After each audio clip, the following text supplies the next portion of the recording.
सदन में गतिरोध चल रहा है, लेकिन एक गतिरोध मध्य एशिया में भी चल रहा है। बात ईरान की मैं कर रहा हूं, जिसका यूं तो ऑफिशियल क्लेम है कि उसके पास न्यूक्लियर पावर, न्यूक्लियर बम नहीं है, लेकिन हम बात करेंगे खामेनेई के एटम बम की, जिसे लेकर खाड़ी में महाविनाश की आहट सुनाई दे रही है। खाड़ी देशों से जो खबरें आज निकल के सामने आ रही हैं, वो दुनिया की नींद उड़ाने वाली हैं, बेचैनी बढ़ाने वाली हैं। पिछले शुक्रवार को ही ओमान की राजधानी मस्कट में एक बातचीत हुई, बड़ी बातचीत कही जा रही थी। उम्मीद थी कि परमाणु डील पर ईरान और अमेरिका के बीच जमी बर्फ पिघलेगी। दोनों मुल्क के प्रतिनिधि आमने सामने बैठे थे, लेकिन ईरान के विदेश मंत्री अब्बास अराक्ची ने जो कहा, उसने बाजी बिल्कुल पलट कर रख दी। ईरान ने साफ कर दिया कि वो यूरेनियम एनरिचमेंट का काम कभी नहीं रोकेगा। मतलब सीधा है, ईरान अब एटम बम बनाकर ही दम लेगा। लेकिन बात सिर्फ यही नहीं रुकी। डिप्लोमेटिक टेबल पर इनकार के बाद ईरान ने युद्ध के मैदान का एक ऐसा वीडियो जारी कर दिया जिससे परेशानी हुई होगी, पेंटागन को उसने हिला कर रख दिया होगा।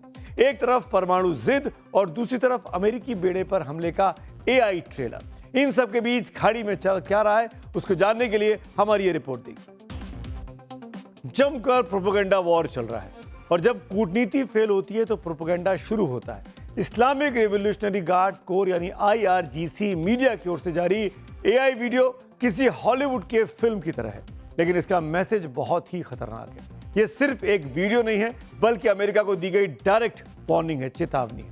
ईरान ये बताना चाहते हैं कि अगर उस पर एटमी प्रोग्राम रोकने को लेकर हमला हुआ तो वो अमेरिका के सबसे शक्तिशाली जंगी जहाजों को समंदर की तह में भेज सकता है।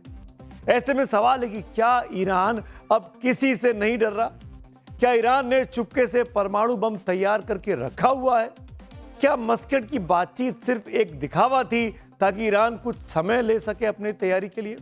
और सबसे अहम सवाल यह कि क्या ट्रंप अमेरिकी एयरक्राफ्ट कैरियर पर अटैक की ईरानी धमकी को अब बर्दाश्त करेंगे? ओमान की राजधानी मस्कट पर शुक्रवार को पूरी दुनिया की नजरें टिकी थीं। दावा तो यह किया गया कि अमेरिकी प्रतिनिधियों और ईरान के बीच तनाव कम करने के लिए बातचीत हुई है, लेकिन बैठक के बाद ईरान के विदेश मंत्री अब्बास अराक्ची के तेवर बदले हुए थे। उन्होंने साफ शब्दों में अमेरिका को मैसेज दिया, ईरान अपने यूरेनियम संवर्धन कार्यक्रम से 1 इंच पीछे नहीं हटेगा। परमाणु समझौते के तहत ईरान को सिर्फ 3.67% शुद्धता तक यूरेनियम संवर्धन की इजाजत थी, जो बिजली बनाने के काम आता है। लेकिन अब खबरें हैं कि ईरान 60% शुद्धता तक पहुंच चुका है। परमाणु बम बनाने के लिए 90% शुद्धता चाहिए होती है, जिससे ईरान अब ज्यादा दूर नहीं है। ईरान बहुत बड़ा देश है, उसके ऊपर अगर न्यूक्लियर अटैक होता है इतना फर्क नहीं पड़ेगा, पर ईरान अगर इजराइल के ऊपर न्यूक्लियर अटैक करता है तो इजराइल का सर्वाइवल का क्वेश्चन पैदा हो जाता है। अमेरिका की बेसिस है, उनके ऊपर इस तरह का अटैक होता है तो अमेरिका की साख का सवाल पैदा हो जाता है।